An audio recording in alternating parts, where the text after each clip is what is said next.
Baik, saudara sekalian, kita hari ini akan membahas sesi yang terakhir dari eksposisi Kitab Kidung Agung.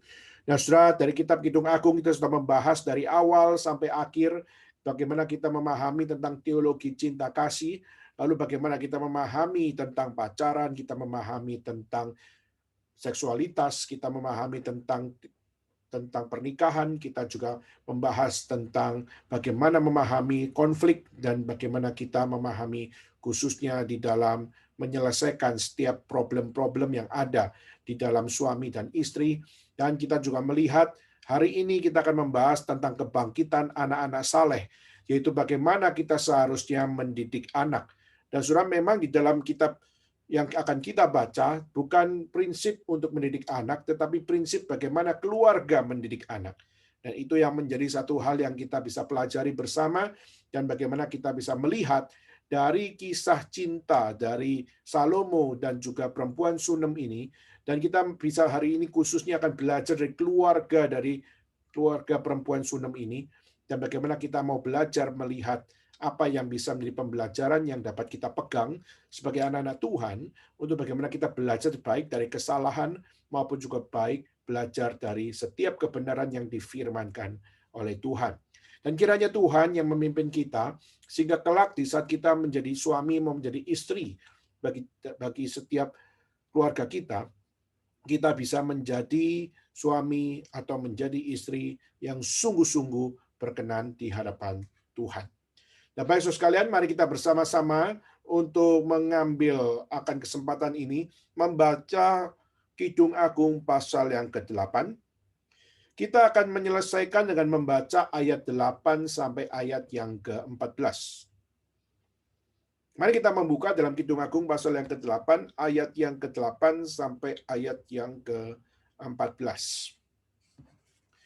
Dan kiranya dalam pembacaan ini sekali lagi dapat memimpin kita, menuntun kita, dan membimbing kita untuk bagaimana setiap kita belajar untuk memahami tentang kebangkitan anak-anak saleh, dan kiranya bukan hanya sekedar yang ada dalam kitab Kidung Agung ini saja, tapi juga memimpin setiap kita masing-masing. Baik, mari kita membaca Kidung Agung pasal 8, ayat 8 sampai ayat yang ke-14. Kami mempunyai seorang adik perempuan yang belum mempunyai buah dada. Apakah yang akan kami perbuat dengan adik perempuan kami pada hari dia dipinang? Bila ia tembok, akan kami dirikan atap perak di atasnya. Bila ia pintu, akan kami palangi dia dengan palang kayu aras. Aku adalah suatu tembok, dan buah dadaku bagaikan menara. Dalam matanya ketika itu, aku bagikan orang yang telah mendapatkan kebahagiaan. Salomo mempunyai kebun anggur di Baal Hamon. Diserahkannya kebun anggur itu kepada para penjaga. Masing-masing memberikan 1.000 keping perak untuk hasilnya. Kebun anggurku yang punyaku sendiri ada di hadapanku. Bagimulah 1.000 keping itu, Raja Salomo. Dan 200 bagi orang-orang yang menjaga hasilnya. Hai penghuni kebun, teman-teman memperhatikan suaramu. Perdengarkan itu kepadaku. Cepat kekasihku, berlakulah seperti kijang, atau seperti anak rusa, di hadapan gunung-gunung tanaman rempah-rempah. Sekian pembacaan firman Tuhan pada hari ini.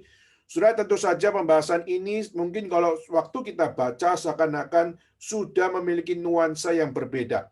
Misalnya dari ayat 8 sampai ayat 10 menjadi satu sesi, lalu di dalam ayat 11 dan 12 menjadi satu sesi, dan juga 13-14 menjadi satu sesi. Nah, saudara, memang ini adalah satu bagian yang terpisah-pisah, tetapi kita akan melihat ada satu kesamaan yang bisa kita bicarakan di dalam hal ini. Nah, saudara, kita bisa melihat bagaimana hari ini kita mau belajar tentang bagaimana menjadi anak yang saleh. Bagaimana di dalam keluarga kita diproses menjadi anak yang saleh. Dan bagaimana kita dibentuk menjadi anak yang saleh. Saudara, untuk menjadi anak saleh, didikan apa yang perlu ada di dalam kehidupan orang-orang saleh? Saudara, ada orang yang dididik begitu keras, ada yang dimanja luar biasa, ada yang diberikan akan satu kehidupan yang sangat-sangat bebas. Nah, saudara, di dalam kehidupan manusia itu beragam didikan demi didikan. Nah, saudara, tapi pertanyaannya adalah bagaimana kita bisa belajar dari perempuan Sunem ini dan belajar melihat bagaimana perempuan Sunem ini dididik. Nah, saudara, saya percaya kitab Kidung Agung bukan mengajak kita untuk mentuhankan perempuan Sunem ini. Tidak. Tapi kenapa kisah perempuan Sunem ini ada adalah untuk menunjukkan betapa realita kehidupan manusia itu tidak selalu semanis yang dikira. Saudara, seorang gadis seorang bayi perempuan lahir menjadi gadis. Maka biasanya kalau seorang anak perempuan dilahirkan, itu selalu disayang. Dan pasti diperlakukan dengan sangat-sangat seperti princess atau seperti kuncu, seperti akan satu hal seorang ratu yang begitu tidak boleh dikasih penderitaan sedikit pun.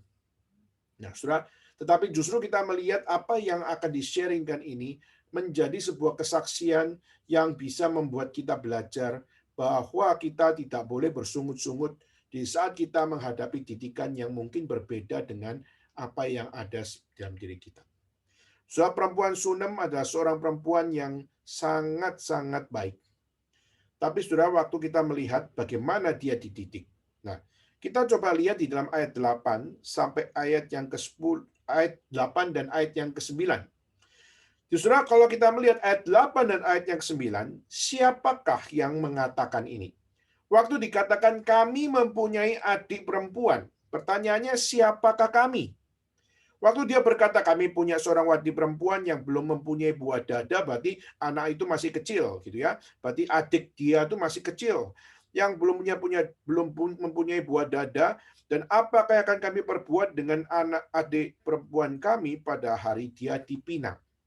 Nah, pertanyaan pertama adalah siapakah kami yang dimaksud di situ? Nah, saudara, saya percaya bahwa kami di sini adalah keluarga dari perempuan Sunem ini. Di mana perempuan Sunem ini adalah perempuan yang dilahirkan dari desa. Dan dari desa di situ dia dilahirkan, dan dia waktu dilahirkan kita percaya bahwa dia dilahirkan di dalam kondisi yang sangat-sangat cantik dan punya kulit yang putih, dan juga bagaimana dia memiliki akan satu keindahan, kemolekan, dan sebagainya. Tetapi saudara, waktu kita melihat di dalam kisah dari perempuan Sunem, kita sudah pernah bahas di dalam pasal yang pertama, di mana dia mengatakan, aku hitam tetapi manis. Nah, saudara, itu di dalam Kidung Agung pasal yang pertama itu dimunculkan, menunjukkan betapa apa?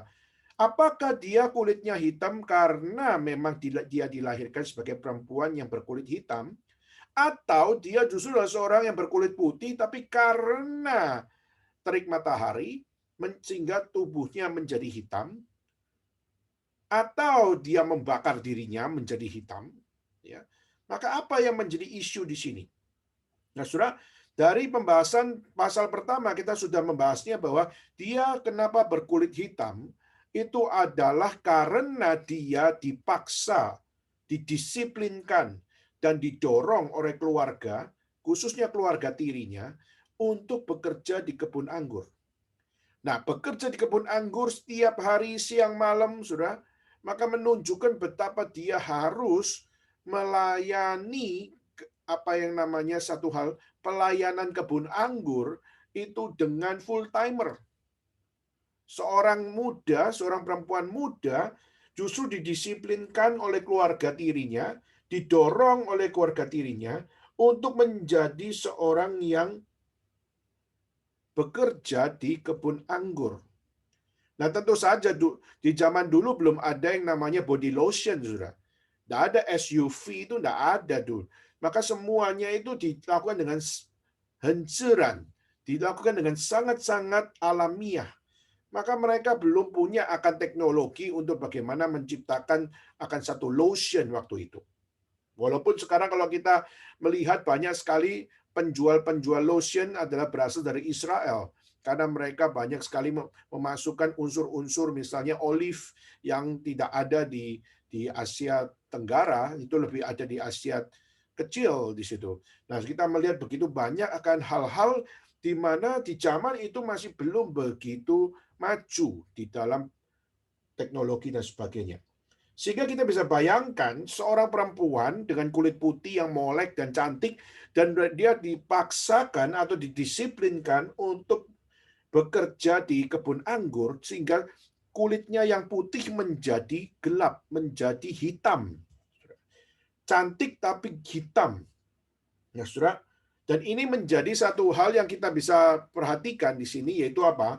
Yaitu di dalam diri seorang perempuan Sunem, ada keluarga yang memiliki tanggung jawab kepada adik perempuannya yang dikatakan belum mempunyai buah dada, yaitu digambarkan bagaimana dia masih sangat kecil.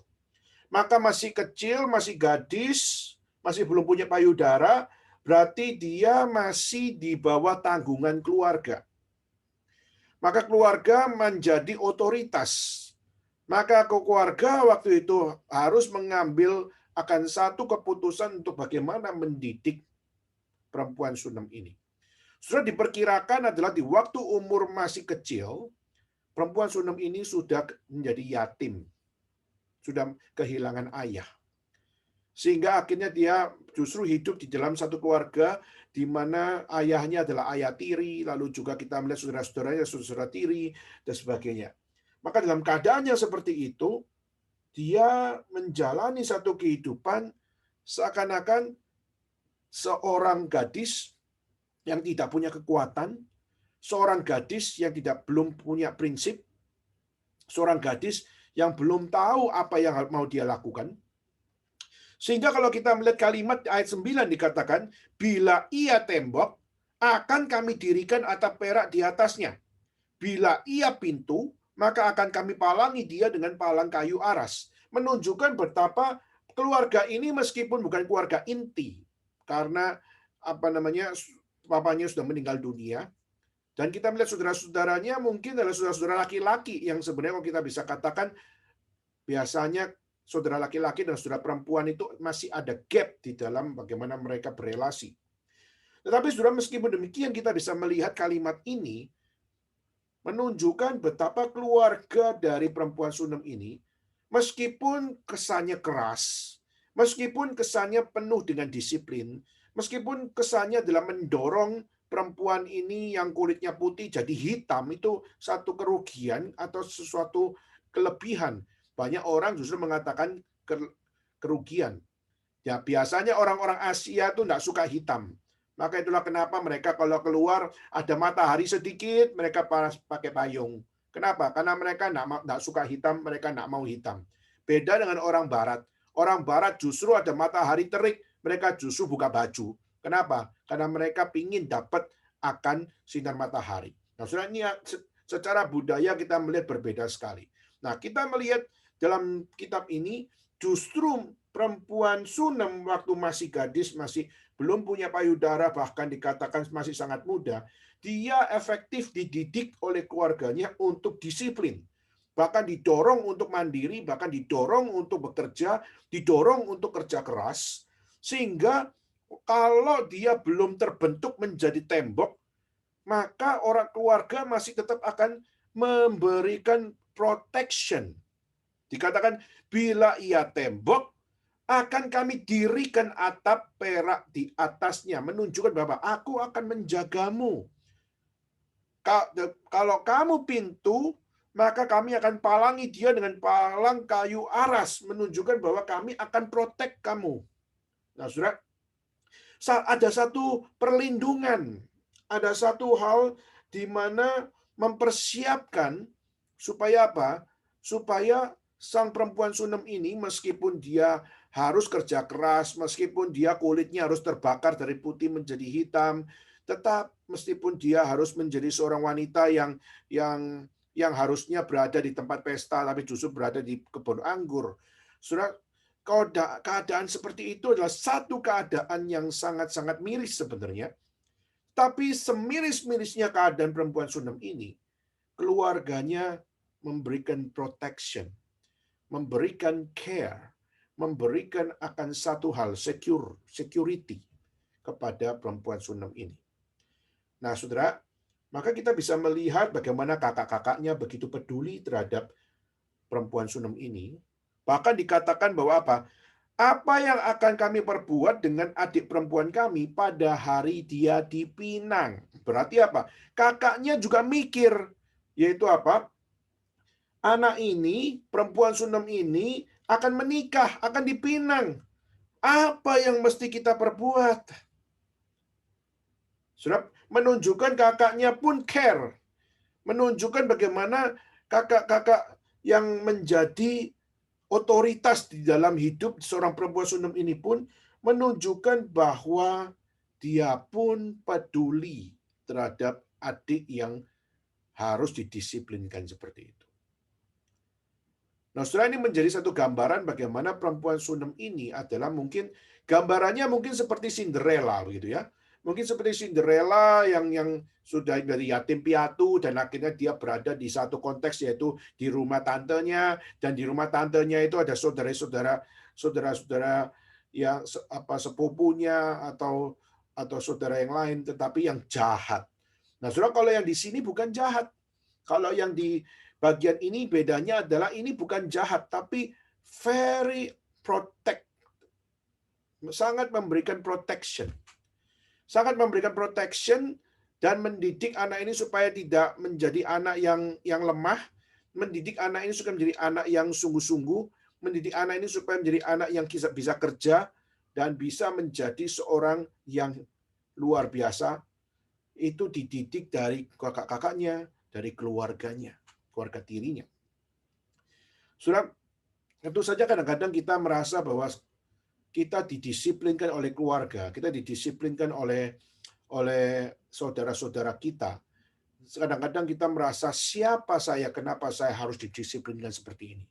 Kenapa saya harus dididik sampai kulit saya yang putih harus jadi hitam? Kenapa saya harus dididik untuk selalu di kebun anggur dan tidak di pesta? Saudara, kalau kita mau jujur, kita pasti bisa berontak, saudara. Tapi justru kita melihat ayat-ayat ini menunjukkan, pertama, siapakah kami di situ? Keluarga. Di mana keluarga itu sudah mendisiplinkan anak ini, mendidik perempuan Sunem ini dengan caranya yang mungkin kita bisa setuju, bisa nggak setuju. Tetapi di balik didikan yang kita mungkin bisa setuju, bisa nggak setuju, kita melihat masih ada care, masih ada satu perhatian, khususnya dari keluarga, dari kakak-kakaknya kepada perempuan Sunem ini. Nah, ayat 8, ayat 9 kita melihat satu perspektif dari keluarga dari perempuan Sunem ini, dari kakak ini. Nah, kita melihat ayat 10, di sini sudah bukan lagi kakaknya yang berkata. Di sini bukan lagi keluarganya yang berkata. Tapi ayat 10 di sini justru kita melihat perempuan Sunem ini yang berkata. Apa yang menjadi perkataan dari perempuan Sunem ini? Perempuan Sunem ini mengatakan, aku adalah suatu tembok. Jadi kalau tadi kakaknya berkata, bila ia tembok, atau bila dia pintu, maka aku akan mendirikan atap perak, aku akan memalangi dia, berarti aku akan protect dia. Kalau dia tembok, kalau dia pintu, aku akan memprotek dia. Tapi justru ayat 10 dikatakan, aku adalah suatu tembok dan buah dadaku bagaikan menara. Di sini adalah menunjukkan bahwa apa? Bahwa aku sudah menjadi seperti yang dikhawatirkan. Saya sudah menjadi seperti yang diberikan akan satu perhatian. Jadi dikatakan, kalau saya tembok, kalau saya pintu, kamu akan memproteksi saya karena saya masih begitu lemah dan sebagainya. Tetapi ayat 10 dikatakan, aku adalah tembok, buah dadaku bagaikan menara, menunjukkan apa? Buah dada, kalau saudara lihat di dalam pembahasan-pembahasan yang lain, Salomo menggambarkan bagaimana buah dada itu seperti seekor anak rusa yang begitu lembutnya. Dan buah dada digambarkan sesuatu yang lembut, yang begitu indah, dan yang begitu memiliki akan satu kekuatan untuk apa? Untuk bisa membangkitkan gairah bagi laki-laki khususnya. Untuk apa? Untuk menikmati. Nah, saudara, tetapi di sini dia mengatakan buah dadaku bagaikan menara, menunjukkan apa? Bahwa aku bisa menjaga diriku sendiri. Waktu aku masih kecil, aku tidak punya buah dada, menggambarkan bagaimana aku belum tahu siapa saya. Saya belum jadi seperti betul-betul perempuan. Saya masih hanyalah seorang anak perempuan atau seorang anak gadis. tapi saya belum menjadi seorang perempuan. Nah, maka tanggung jawabku masih belum terbentuk. Semua masih harus based on protection. Tapi pada saat ayat 10 mengatakan bahwa aku adalah suatu tembok, buah dadaku bagaikan menara, dalam matanya ketika aku bagaikan orang yang telah mendapatkan kebahagiaan, dia menggambarkan bagaimana aku sudah bertumbuh besar. Jadi dulu aku perempuan Sunem yang sangat lugu, yang sangat kecil, yang belum bisa apa-apa, harus diprotek oleh keluarga, harus diprotek oleh kakak-kakak, sehingga aku harus dididik baik secara keras maupun secara lunak. Ya. Tapi ayat 10 justru dia mengatakan, aku sudah tumbuh dewasa. Bahkan aku bisa bertanggung jawab dengan tubuhku sendiri. Aku bisa memprotek diriku sendiri. Bahkan dia mengatakan buah dadaku sudah seperti menara, bagaikan menara, itu menunjukkan bagaimana menara itu adalah sesuatu yang kuat. Jadi aku bisa menjaga tubuhku sendiri. Aku bisa menjaga akan kegadisanku sendiri. Aku bisa menjaga keperawananku sendiri. Aku bisa menjaga kehidupanku sebagai seorang gadis sendiri. Jadi dia menyatakan bahwa aku sudah cukup dewasa, maka there is no more protection dari kakak-kakak. Tidak perlu lagi protection dari keluarga. Kenapa, saudara? Karena mental dan fisiknya sudah dibentuk untuk bagaimana dia sebagai seorang wanita, dia akan menjadi seorang yang dimiliki oleh kekasihnya. Di mana kekasihnya yang akan memprotek dia, di mana kekasihnya yang akan menjadi seseorang yang menjaga dia, dan kekasihnya yang akan mengambil tanggung jawab akan hidupnya. Sehingga pada saat perempuan Sunem ini bertemu dengan Salomo, maka disitulah kita melihat perempuan Sunem ini menyerahkan seluruh protection adalah bukan lagi pada kakak-kakaknya, tapi menyerahkan kepada Salomo. Maka kalimat dalam matanya, mata siapa di sini? Mata di sini adalah mata Salomo. Jadi dalam matanya, yaitu dalam mata pasanganku, ketika aku bagaikan orang yang telah mendapat kebahagiaan. Nah, saudara, maka di sini menunjukkan bahwa keluarga bisa memprotek, tetapi tidak selama-lamanya engkau akan memproteknya. Kenapa? Karena ada waktunya engkau harus menyerahkan protek itu kepada kekasihnya. Saudara, kalau saudara menjadi seorang ibu, kadang-kadang saudara menjadi seorang ibu, lalu saudara merelakan anak saudara, dan waktu anak saudara itu akan menikah, saudara harus rela untuk tidak lagi memprotek anak ini. Kenapa? Karena tanggung jawab suaminya untuk memprotek. Juga tanggung jawab istrinya untuk memprotek. Nah, maka waktu ini kita bisa melihat keluarga pun dari perempuan Sunem ini pun. Dia menyatakan, aku bisa berbuat apa? Aku biasanya memberikan protection pada dia. Tapi sekarang si perempuan Sunem ini berkata, sekarang aku sudah dewasa, buah dadaku seperti menara, berarti aku bisa jaga tubuhku sendiri, dan aku sudah menyerahkan hidupku kepada kekasihku. Kekasihku yang akan memprotek aku. Aku juga akan memprotek kekasihku. Aku yang akan menjaga dia, dia juga yang akan menjaga aku. Jadi, protection dari keluarga, saudara, ada batasnya. Ada waktunya. Maka itulah kenapa di dalam pernikahan, saudara, kenapa kadang waktu mengucapkan terima kasih kepada orang tua, itu adalah sesuatu yang paling mengharukan. Kenapa? Karena disitulah orang tua sudah melakukan segala sesuatu untuk membesarkan anak sampai dewasa, dan sekarang waktunya untuk diserahkan kepada calon suaminya atau diserahkan kepada calon istrinya. Surah ini menunjukkan satu hasrat, yaitu apa?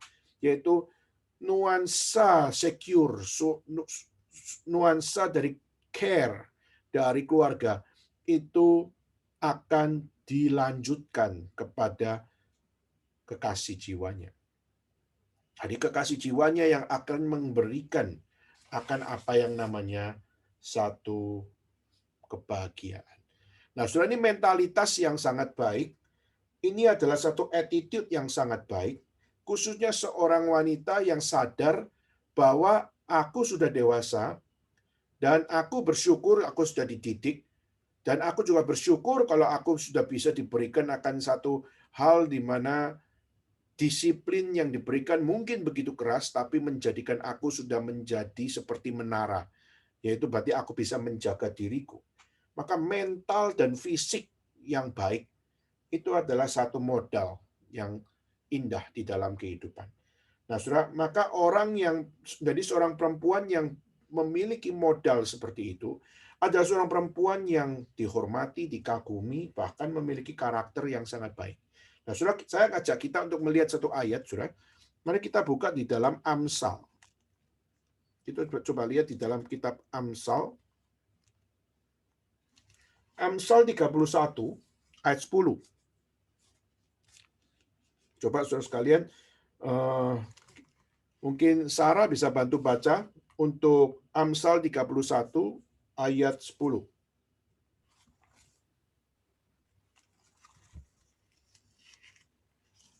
Amsal 31 ayat 10.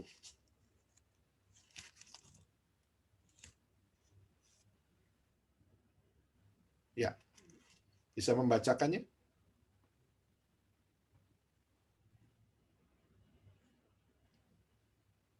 Suaranya belum keluar.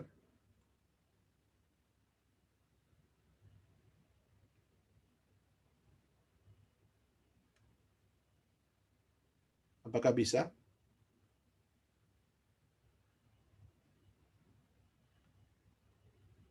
Masih belum kedengeran.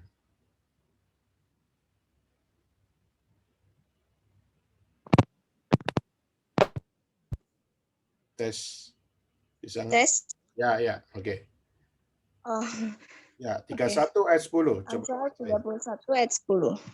Istri yang cakap, siapakah akan mendapatkannya? Ia lebih berharga daripada permata. Ya, istri yang cakap, siapakah akan mendapatkannya? Dia lebih berharga daripada permata. Nah, saudara, ini adalah puji-pujian dari pria kepada wanita, di mana istri yang cakap itu adalah istri yang punya dignitas. Istri yang cakap adalah istri yang punya integritas. Istri yang cakap adalah istri yang memiliki karakter. Istri yang cakap adalah istri yang dikagumi. Istri yang cakap adalah istri yang dihormati. Nah, saudara, kita melihat perempuan Sunem ini awalnya adalah hanya seorang gadis yang kerjanya hanya di kebun anggur, cuma gadis desa. Tapi Salomo kok mau menerima perempuan Sunem ini menjadi istri. Nah, saudara, ini adalah satu hal yaitu yang memiliki keindahannya bukan kepada performance luarnya, tapi kepada kecakapan yang ada. Kecakapan di sini bukan kecantikan, tapi kecakapan di sini adalah sesuatu integritas yang dalam hal ini ada karakter di situ. Dalam hal ini ada yang namanya integritas di situ. Dalam hal ini ada yang namanya satu keseimbangan di dalam dirinya. Maka istri yang cakap siapakah yang mendapatkannya? Maka dikatakan dia lebih berharga dari permata. Itulah kenapa kita melihat Salomo bisa menerima perempuan Sunem ini, meskipun kalau dibandingkan secara performance, kulitnya dia hitam. Kulit hitam dibandingkan dengan orang kulit putih, pasti kita akan berkata kulit putih lebih bagus, lebih licin, lebih indah dilihat, dan sebagainya. Kulit hitam justru nggak semua orang bisa cocok, nggak semua orang bisa menerima dengan cepat. Ya, bahkan kalau sudah waktu saya di Guangzhou, saya naik taksi, saya bicara, terus dia mengatakan, kamu orang mana? Kamu nggak seperti orang Cungko. Bilang saya orang Indonesia. Oh, orang Indonesia. Kenapa orang Indonesia kok putih-putih? Setahu saya orang Indonesia itu hitam-hitam. Oh ya, memang ada yang kulit putih, ada yang kulit hitam. Lalu akhirnya dia mengatakan satu kalimat, yaitu apa? Saya itu paling jijik sama orang kulit hitam. Saya kaget, saudara. Nah, akhirnya saya kaget. Kenapa jijik sama orang kulit hitam? Iya, karena secara warna tidak seimbang. Hitam semua, tapi tangannya, telapaknya putih. Hitam semuanya, tapi giginya putih. Lalu dia mengatakan bahwa saya paling nggak suka. Maka saya mengatakan bahwa apa? Oh, meskipun kalau dia kulit hitam, tapi kalau dia punya hati baik gimana? Apakah pasti orang yang kulitnya putih dia pasti orang yang baik? Saya bilang, enggak selalu kan, puiting kan. Nah, waktu saya bilang, belum tentu Pak. Orang yang kulit hitam tapi hatinya jahat, pas itu belum tentu. Orang kulit hitam tapi hatinya baik banyak Pak. Dan saudara, waktu saya ngomong seperti itu, dia mengatakan bahwa apa? Ya, enggak tahu ya, saya nggak suka aja dan sebagainya. Sudah selera orang macam-macam. Nah, tapi saudara, justru kita melihat istri yang cakap. Cakap di sini bukan bicara tentang kecantikan, tapi bicara tentang integritas. Orang bisa menikah dengan perempuan yang nggak cantik, tapi tidak punya akan satu hal di kejahatan dalam dirinya. Itulah yang dilihat. Saudara, saya tadi baru bicara dengan istri saya, di mana kita membicarakan salah satu rekan, di mana rekan ini adalah seorang rekan yang secara tubuh sudah cacat. Jadi secara tubuh itu tidak sempurna, secara tubuh itu cacat. Tapi heran, meskipun dia tubuhnya cacat, kenapa ya ada orang mau pacaran sama dia? Kita berdua mengatakan bahwa apa? Lu mujizat luar biasa. Banyak orang sehat-sehat susah dapat pacar. Tapi dia ini secara tubuh cacat. Tapi kenapa dia bisa memiliki akan satu hal, orang kalau lihat badannya, orang kalau lihat ininya, sudah tidak mungkin akan mau. Maka saya mengatakan sama Israel, hanya laki-laki yang baik yang mau sama dia. Laki-laki, tidak semua laki-laki akan suka sama dia. Tapi laki-laki yang baik, laki-laki yang benar, baru bisa mau sama dia. Lalu istri saya mengatakan, ya, tapi perempuan itu juga perempuan yang baik. Makanya dia bisa nantinya dapat pacar, selalu yang mau adalah pacar yang baik. Jadi akhirnya saya dikoreksi sedikit, yaitu apa? Dia hanya cowok yang baik yang mau sama dia. Kenapa? Karena dia adalah perempuan yang baik. Nah, waktu saya pikir lagi, dia tidak cakep, bukan cakep. Dia tidak cakep. Laki-lakinya jauh lebih cakep. Tetapi kenapa kok mau? Saudara, di sini kita melihat istri yang cakep, siapakah yang mendapatkannya? Kata cakep atau bicara tentang integritas, bicara tentang karakter yang indah, bicara tentang akan satu hal, satu kehidupan yang seimbang. Dikatakan dalam kitab suci yaitu apa? Ia lebih berharga daripada permata.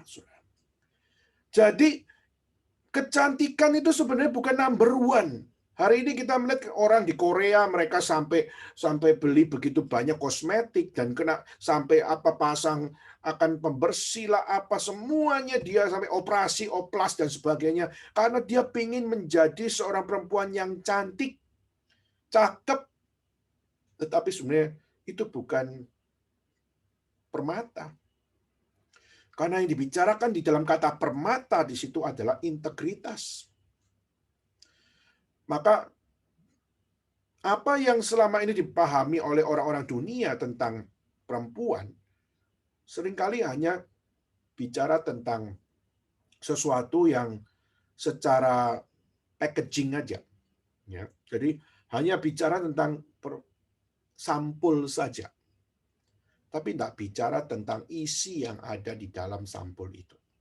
Jadi kayak satu buku, ya misalnya saya ada pegang satu buku, ya. Nah di dalam buku ini sampulnya bagus, gitu ya, warnanya indah, ada hitam, ada kuning, ada putih, ya. Tapi saudara, dia cuma sekedar sampul.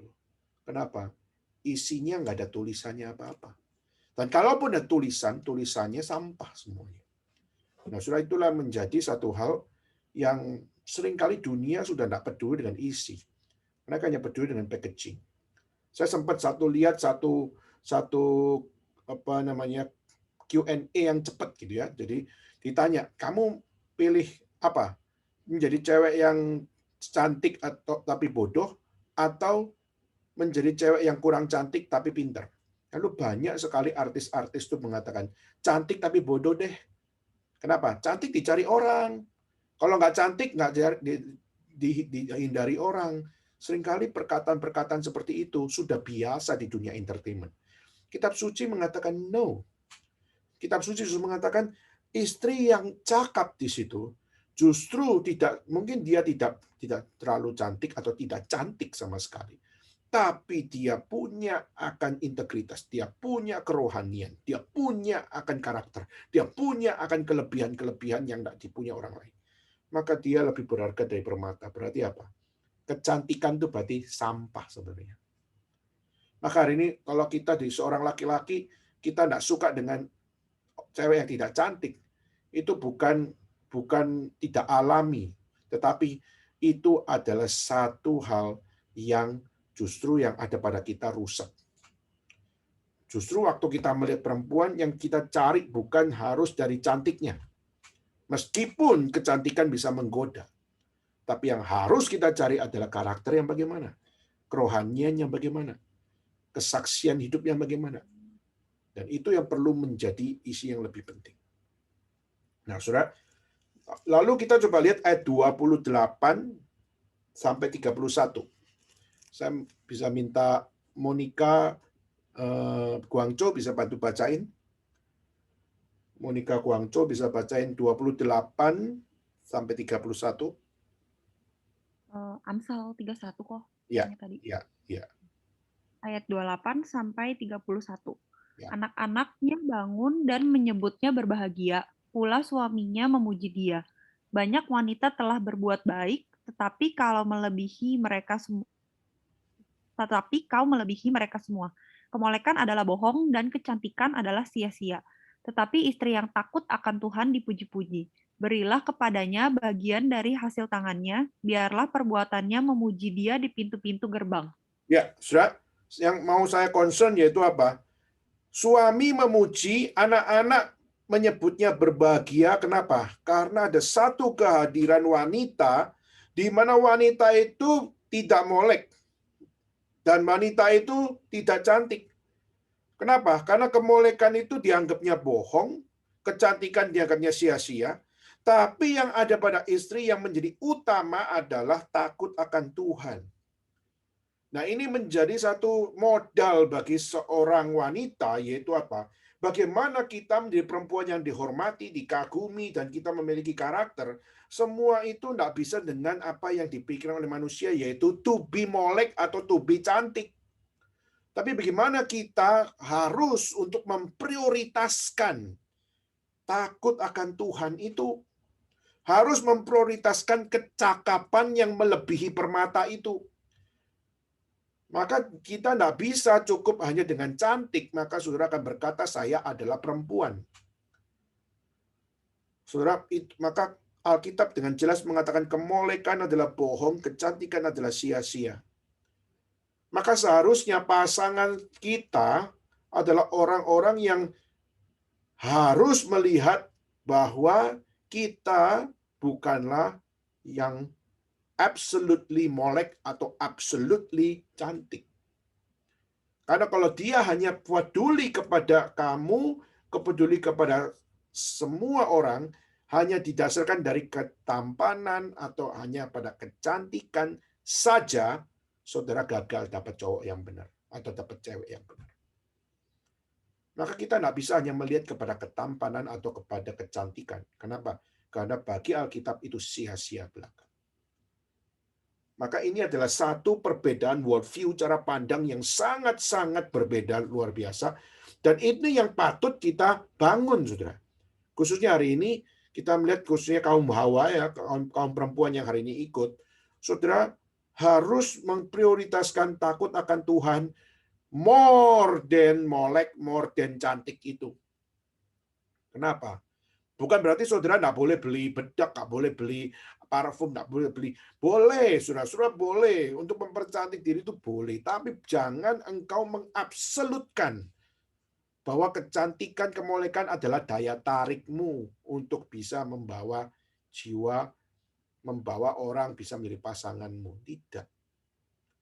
Belajar untuk percaya bahwa daya tarik yang paling sejati adalah engkau memiliki karakter. Engkau memiliki dignitas. engkau memiliki integritas, engkau memiliki kesaksian yang baik. Itulah perempuan yang melebihi permata. Nah, saudara, maka secara fisik kita bisa katakan, perempuan Sunem tadi itu kulitnya hitam, kulitnya mungkin tidak semulus perempuan putri-putri Yerusalem. Putri-putri Yerusalem putih-putih. Dan Salomo bisa saja dengan gampangnya untuk mengambil perempuan-perempuan Yerusalem. Kenapa? Putri-putri Yerusalem cantik-cantik, putih-putih. Tetapi justru apa yang dikatakan oleh siapa? Perempuan Sunem ini. Dia mengatakan bahwa apa? Aku suatu tembok yang sudah tidak perlu lagi diprotek. Buah dadaku bagai menara yang aku bisa jaga sendiri. Dan bagi dalam matanya itu mata Salomo, aku bagikan orang yang telah mendapatkan kebahagiaan. Berarti menunjukkan bahwa apa? Aku sudah menyerahkan semuanya kepada kekasihku, maka aku adalah orang yang berbahagia. Saudara, kalau kita lihat bahasa Indonesia itu sebenarnya nggak cocok kata kebahagiaan. Kenapa? Karena dalam bahasa Inggris istilah yang dipakai adalah bukan happiness. Tapi justru kalau kita melihat yang kata yang dipakai adalah peace. Kata yang dipakai adalah peace. Atau bahasa Ibraninya yaitu shalom. Jadi di mata Salomo, perempuan Sunem ini membawa bukan kebahagiaan, tapi membawa peace, membawa shalom. Maka ini connect sekali dengan bagian Amsal, yaitu apa? Orang perempuan yang takut sama Tuhan adalah yang dapat memberikan sesuatu yang melebihi permata, yaitu melebihi kekhawatiran, yaitu adalah shalom. Dan shalom itu apa? Shalom itu adalah damai sejahtera Tuhan. Nah, saudara, maka ini menjadi perempuan yang mendamaikan suaminya, yang bersama dengan istrinya dia damai. Saudara, saya pernah menerima satu konseling, saudara, di mana sang laki-lakinya itu mengatakan bahwa saya nggak ngerasa damai sama istri saya. Kenapa? Istri saya itu selalu ngomongnya uang, perhiasan. Selalu ngomongnya adalah mall ini, mall itu, diskon sini, diskon situ, sale sini, sale situ, bukan sale ya. Saudara, maka akhirnya yang menjadi satu responnya yaitu apa? Saya justru nggak ngerasa damai karena istri saya justru membawa sesuatu yang berbeda, yaitu apa? Kehidupan dia membuat saya repot. Kehidupan dia membuat saya menjadi sesuatu yang against my principle. Kenapa? Karena kehidupan glamornya itu tidak bisa connect dengan dia. Nah, sudah, dia seorang suami yang menyatakan aku gagal mengontrol dia, tidak bisa dikontrol. Mau dikontrol, mau didisiplinkan marah, mau didisiplinkan merontak dan sebagainya. Bahkan memberikan teror, kalau lu nggak membiarkan aku seperti ini, kita cerai saja. Sudah, ini sesuatu yang sangat tidak dewasa. Nah, saya mengatakan bahwa apa? Kamu menikah, kamu yang pilih istri sendiri. Sekarang yang nyesel sendiri. Sekarang kamu tahu nggak bahwa di dalam pernikahan hanya maut yang bisa memisahkan kamu. Nggak boleh main cerai, nggak boleh main seenaknya sendiri, talak 3 dan sebagainya. Maka saya mengatakan bahwa kamu sudah mengambil dia sebagai istrimu, maka apa? Belajar seperti Tuhan mengasihi orang berdosa. Satu sisi kau harus didik dia, satu sisi kau harus belajar tetap menyatakan cinta kasih. Satu sisi kau harus untuk memberikan pelajaran, tapi satu sisi kamu juga memberikan ruang untuk dia. Maka dikurangin, atau boleh beli tapi jangan dibatasin. Itu masih ada satu proses-proses yang bisa dilakukan.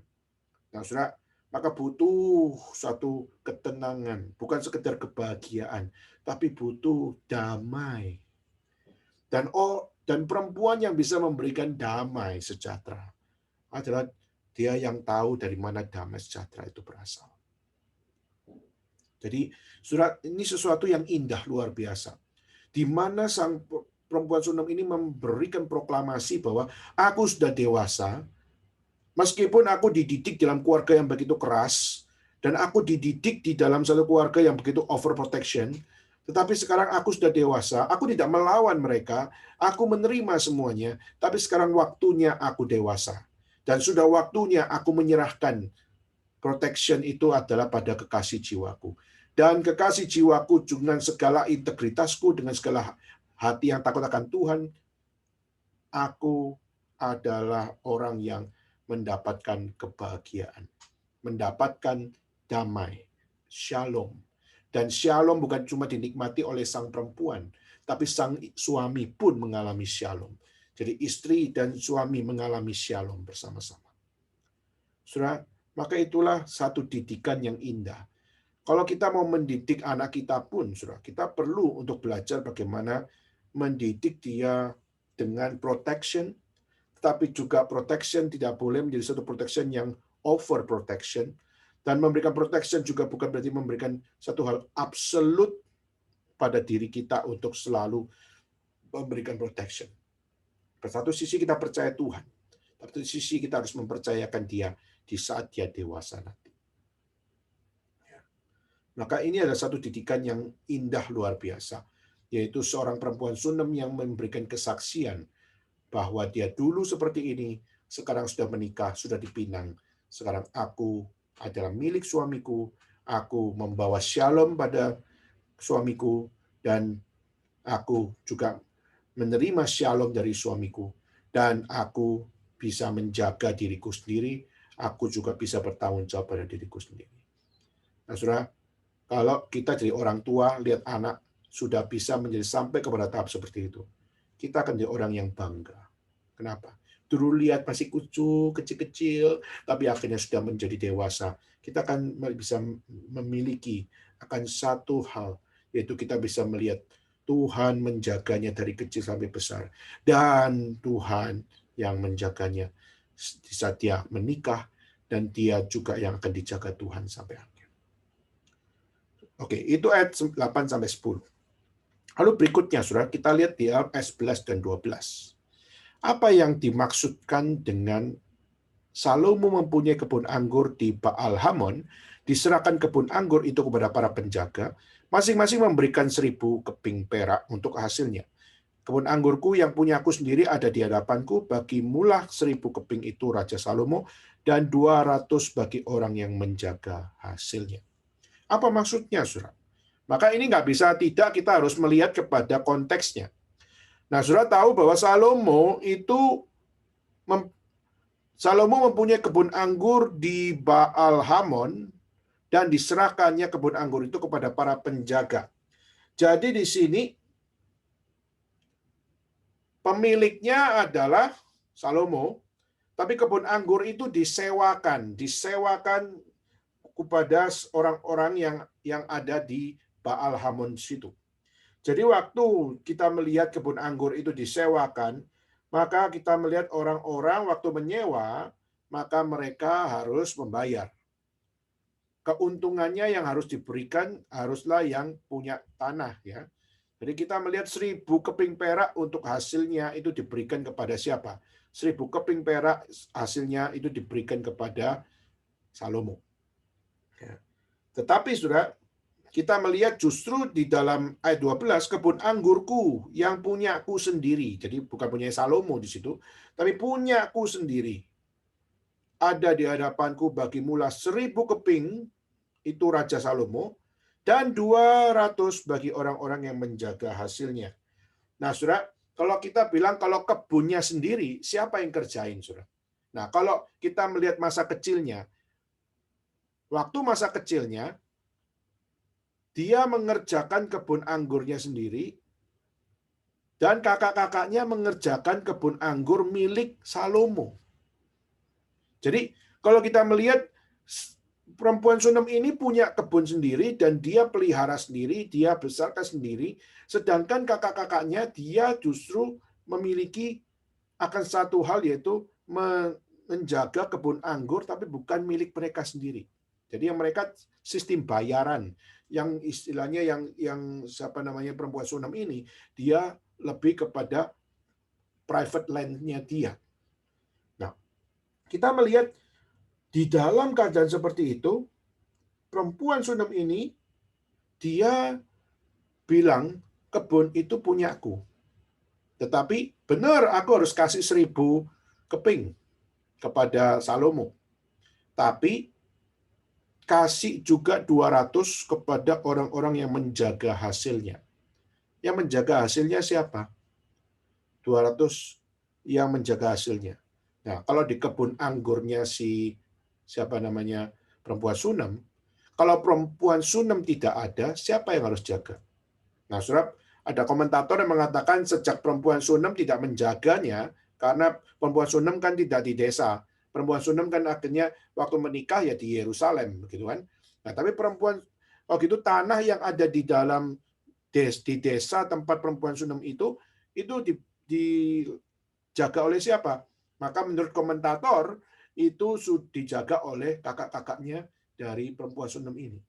Maka disinilah dikatakan tambahkan 200 kepada orang-orang yang menjaga hasilnya. Menunjukkan apa, saudara?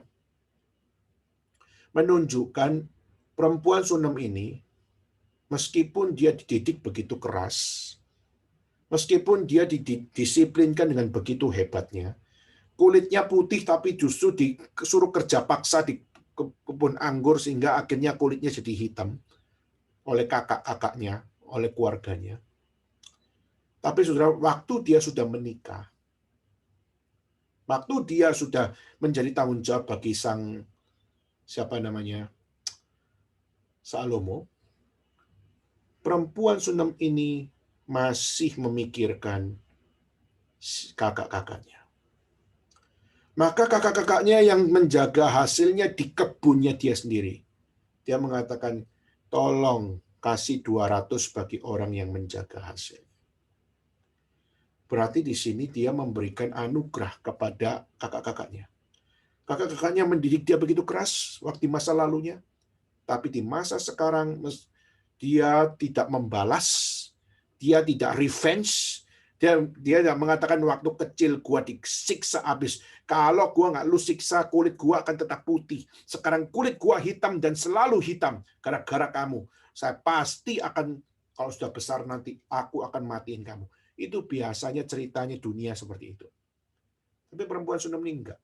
Justru saya sudah jadi istri Salomo, dan kakak-kakak saya menjaga kebun saya. Sekarang saya pun harus membayar dia. Bukan dia harus bayar 1000, tapi dia pun harus terima akan 200 bagi orang-orang yang menjaga hasilnya. Berarti dia mau menunjukkan bahwa apa? Aku tidak akan pernah lupa orang yang mendidik aku. Aku tidak akan pernah lupa orang yang membesarkan aku. Aku tidak pernah lupa orang yang dengan care-nya sama aku.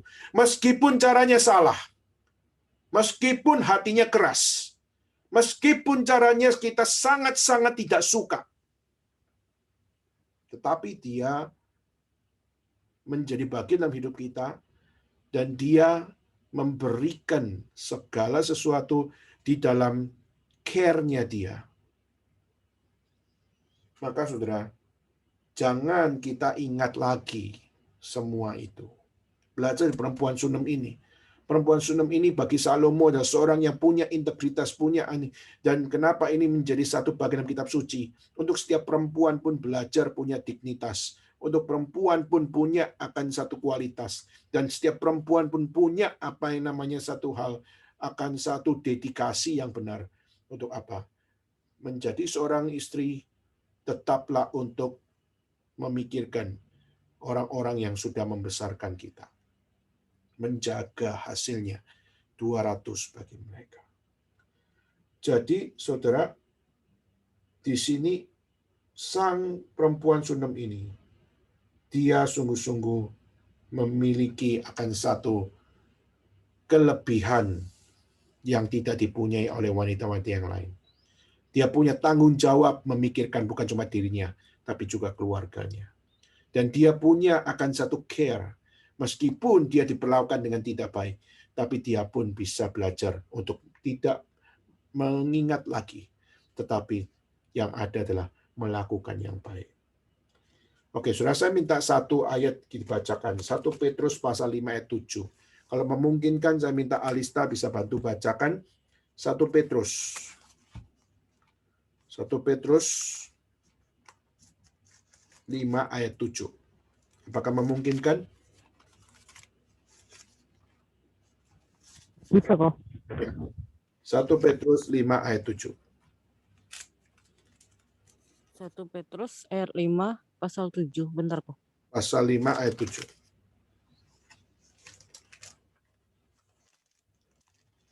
Serahkan segala kekhawatiranmu kepadanya sebab ia yang memelihara kamu. Ya. Serahkan segala kekhawatiranmu kepadanya sebab ia yang memelihara kamu. Nah, saudara, ini konteks adalah bicara tentang menggembalakan kawanan domba. Nah, kita melihat waktu kita menggembalakan domba, kadang-kadang domba kita bisa domba yang nakal luar biasa. Domba yang bandel luar biasa. Dan juga domba yang mungkin tidak tahu terima kasih. Dan domba yang mungkin juga banyak sekali punya kebinalan-kebinalan pada dirinya. Tapi di dalam menggembalakan domba, perlu ada satu hal, yaitu apa? Mempercayakan segala kekhawatiran kepada Tuhan. Karena Dia yang memelihara kita. Sebenarnya gembalakanlah domba-dombaku. Sebenarnya membicarakan tentang apa? Siapa sih domba itu? Sebenarnya domba itu kita. Dan bagaimana gembala itu sebenarnya adalah Tuhan Allah. Dan katakan, serahkan semua kekhawatiranmu kepadanya, supaya Dia bisa memelihara kamu. Menunjukkan bahwa kita adalah domba yang nakal, kita seringkali domba yang salah, kita seringkali domba yang binal, tapi Tuhan mau menggembalakan kita. Kita harus rela untuk dididik. Bukan revenge, bukan dendam, tapi kita justru belajar untuk bagaimana melakukan setiap prinsip yang Tuhan mau kita kerjakan. Jadi Sunem tidak terpikir untuk melakukan pembalasan kepada kakak-kakaknya yang mendidik keras luar biasa seperti itu. Ya. Jadi ini sesuatu yang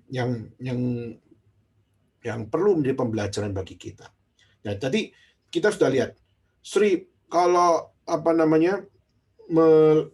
menyatakan kebun anggur adalah milikku, berarti dia minta apa? Dia minta bahwa aku melakukan segala sesuatu, aku tidak ingat kakak-kakakku itu adalah yang sudah memberikan hal yang nggak baik kepada aku. Yang pahit-pahit sudah nggak aku ingat lagi. Yang memberikan penderitaan nggak aku ingat lagi. Aku akan dengan bebasnya untuk apa? Aku akan dengan bebasnya untuk memperlakukan kakakku dengan baik, dengan benar, dengan bertanggung jawab. Saudara, ini menjadi pelajaran bagi kita, yaitu di saat kita mungkin di dalam, ya misalnya dalam keluarga gitu ya. Di dalam keluarga mungkin ada kakak kita, adik kita, orang tua kita yang mungkin memberikan pendidikan yang luar biasa kerasnya kepada kita. Dan kadang-kadang kita merasa sepertinya pahit banget sih hidup gua. Tapi saudara, kadang-kadang kita harus punya satu hal, kalau saudara sudah tahu kebenaran, jangan anggap kepahitan itu menjadi hal yang perlu diingat. Jangan perlu kita melihat lagi penderitaanmu menjadi sesuatu yang terus diingat. Kalau engkau sudah ditebus di dalam Kristus, engkau sudah menang di dalam Kristus, maka jangan engkau ingat lagi kepahitan-kepahitan itu. Apa yang kau terus ingat dengan kepahitan, dengan penderitaan, dan semuanya itu hanya akan menyimpan dendam dan akan menyimpan satu perbuatan yang tidak akan menyenangkan Tuhan. Jadi, saudara, hal ini justru bikin Salomo kelepak-kelepak, saudara. Hal ini justru membuat Salomo melihat perempuan ini sungguh-sungguh punya kelebihan. Itulah kenapa ayat 13 dan 14 katakan, hai penghuni kebun, teman-teman, memperhatikan suaramu, perdengarkan itu kepadaku. Dia menggambarkan bagaimana ini sudah bikin aku melihat bahwa apa? Bahwa apa yang ada pada diri perempuan ini, khususnya waktu dia bicara kepada teman-temannya, bicara dengan apa yang ada pada penghuni kebun, membuat Sang Salomo lebih lagi cinta. Karakter yang ada perhatian yang ada, cinta kasih yang ada, dan juga setiap kesaksian yang ada, membikin sang suami, membikin sang Salomo lebih lagi cinta kepada perempuan ini. Makanya ayat 14 dikatakan, cepat kekasihku, berlakulah seperti kijang atau seperti anak rusa di atas gunung-gunung tanaman rempah-rempah. Menggambarkan bahwa apa? Bahwa dia sampai menyatakan kecintaannya, sampai mengeluarkan kata kekangenannya, sampai mengatakan bahwa apa? Cepatlah untuk apa? Kita bersama-sama menikmati cinta itu. Kenapa? Karena sungguh-sungguh kau mengagumkan, bukan karena cantikmu, tapi karena karaktermu. Kau mengagumkan karena takutmu pada Tuhan, dan itu yang membuat aku mencintaimu. Bahkan karena setiap kebaikanmu dan setiap apa yang tidak ada dendam di dalam dirimu, itulah yang membuat aku mengasihimu dan bahkan menginginimu. Nah, saudara, maka ini menggambarkan bagaimana ingin memiliki perempuan yang seperti ini. Itulah hasrat seorang laki-laki yang justru mengajarkan kepada kita. Salomo menunjukkan bahwa kita perlu belajar seperti Tuhan. Kenapa? Karena Tuhan pun digambarkan seperti mempelai laki-laki, di mana mempelai perempuannya bertobat, orang-orang berdosa bertobat, dan Tuhan begitu mengasihi sehingga Tuhan memberikan nyawa bagi mempelai perempuan untuk bertobat. Kalau kita melihat di dalam bahasa ini ya, gereja itu adalah mempelai perempuan. Kristus adalah mempelai laki-laki. Dan gereja yang bertobat adalah gereja yang sungguh-sungguh memiliki kelebihan. Kenapa? Karena Kristus mengasihi, dan dalam kasih Kristus gereja bertobat. Dan maksud gereja bertobat, gereja bisa berkarya. Dan karya dari gereja yang memuliakan Tuhan, disitulah adalah menyenangkan hati Tuhan. Maka Tuhan pun akan menyambut gerejanya. Maka saudara, ini adalah sesuatu yang kita melihat bisa mengajarkan kepada kita, bukan sekedar tentang relasi antara laki-laki dengan perempuan, tapi juga bicara tentang bagaimana Kristus dengan gerejanya. Dan sebagai penutup, saya akan membuka Wahyu pasal 22, saudara. Di mana Wahyu pasal 22 menjadi satu ayat penutup bagi kita hari ini.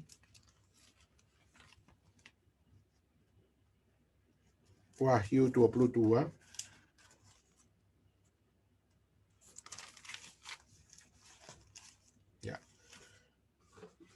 Wahyu 22, kita coba baca. Maafkan ya.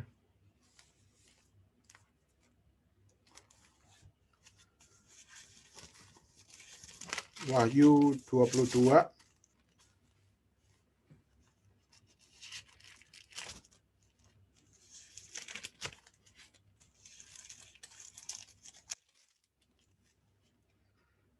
Ayat 17.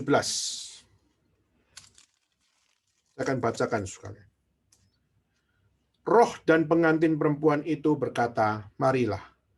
Dan barang siapa yang mendengarnya, hendaklah ia berkata, marilah. Dan barang siapa yang haus, hendaklah ia datang. Dan barang siapa yang mau, hendaklah ia mengambil air kehidupan dengan cuma-cuma. Saudara perhatikan. Roh dan pengantin perempuan itu berkata, marilah. Come to me. Ya, jadi come, datanglah. Dan barang siapa yang haus, hendaklah dia datang. Barang siapa dia mau, hendaklah dia mengambil air kehidupan dengan cuma-cuma. Sudah satu gambaran Kristus dengan jemaatnya, yaitu adalah di saat kita menjadi pengantin perempuan, gerejanya adalah pengantin perempuan. Dan kita pada saat membaca tentang kehidupan kita dituntun oleh Tuhan. Dan waktu kita di dalam kehidupan kita dalam Tuhan, kadang-kadang kita mengalami begitu banyak hal, dan kita kekurangan ini, kekurangan itu. Tapi Tuhan berkata apa? Marilah, datanglah. Seperti seorang suami, waktu istri mengalami akan ini dan mengalami itu, maka suami akan memprotek, suami akan menjaga, suami akan tanggung jawab. Dan seperti itulah gambaran Tuhan terhadap umatnya. Umat mengalami akan satu hal, di mana dia tidak punya pegangan hidup. Tuhan berkata, come to me.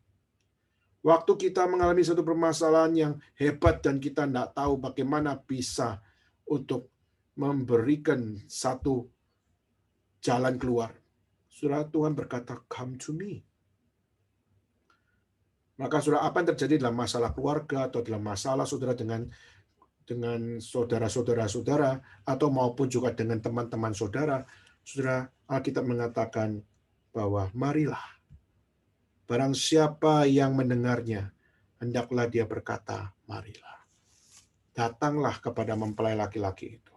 Dan ayat 20, saudara.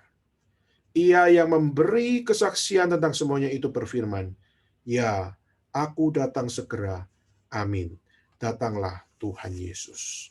Jadi bagaimana dia yang berkata datanglah, dan Tuhan juga yang berkata aku datang segera. Waktu di dalam kehidupan kita mengalami masalah, kita mengalami satu problematika yang luar biasa nggak bisa lepas, baik di dalam keluarga, baik di dalam segala kondisi. Alkitab mengatakan, marilah datang kepada Tuhan. Karena dialah yang dapat memberikan pertanggungjawaban yang jauh indah melampaui apa yang diberikan oleh orang-orang sekeliling kita. Dan dia pun yang berjanji, dia akan datang segera. Dan kiranya saudara, di dalam kehidupan suami istri, di dalam kehidupan pacaran, di dalam kehidupan kita bersaudara, dan sebagainya. Gambaran dari perempuan Sunem dan Salomo adalah satu gambaran yang menunjukkan bahwa hanya perempuan yang takut akan Tuhan barulah dapat membawa daya tarik bagi sang suami. Dan hanyalah perempuan yang punya karakter dan memiliki integritas di dalam Tuhan barulah yang memberikan sukacita bagi sang suami dan dirinya. Membawa damai sejahtera, membawa shalom. Dan itulah yang Tuhan berikan. Yaitu Tuhan akan datang segera. Tuhan akan datang kepada mereka berkata, yang menerima kata marilah. Dan Tuhan yang adalah sang shalom itu sendiri, yang akan memulihkan relasi-relasi yang rusak, relasi-relasi yang hancur, relasi-relasi yang sudah tidak punya pengharapan. Dia sungguh-sungguh datang segera. Dan dialah pengharapan di dalam kita semua. Maka hari ini kita tutup sama-sama eksposisi dari kitab Kidung Agung ini dengan satu hal. Kitab ini adalah satu kitab yang sungguh-sungguh menuntun secara personal hidup kita. Dan biarnya kita dapat menjadi laki-laki dan perempuan yang bertanggung jawab. Dan kiranya Tuhan yang sungguh-sungguh dapat mengajarkan kepada kita bagaimana kita mempercayai Tuhan, melampaui relasi-relasi yang ada untuk melihat relasi saya dengan suami saya butuh Tuhan. Relasi saya dengan istri saya butuh Tuhan. Relasi saya dengan papa, mama saya, dengan mertua saya, maupun dengan anak-anak saya, dengan siapapun, saya butuh Tuhan. Dan Tuhan akan berkata, marilah. Dan Tuhan juga yang berkata, aku datang segera. Mari kita tutup sama-sama di dalam doa. Dan saya minta untuk saudari Monica Beijing bisa menutup di dalam doa. Apakah memungkinkan Monica untuk pimpin dalam doa?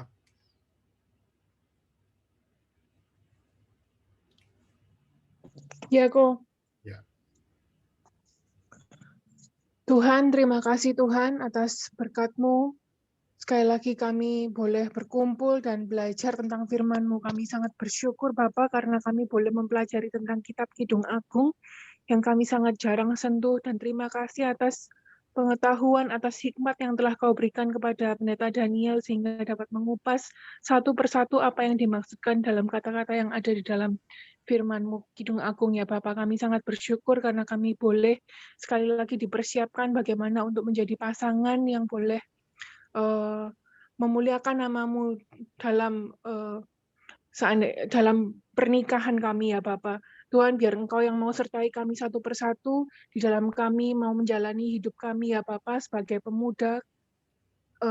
Biarkanlah kami boleh mencari pasangan hidup yang sesuai dengan apa yang Engkau kehendaki dan juga Engkau yang terus menyertai perjalanan kami ke depan ya Bapak. Kami bersyukur sekali lagi, kami berterima kasih atas firman yang telah Kau berikan dan juga hikmat yang Kau boleh berikan kepada kami. Biarkanlah kami juga boleh menjadi saksi untuk sekitar kami. Dalam nama-Mu Tuhan Yesus Kristus kami berdoa dan bersyukur. Amin. Amin.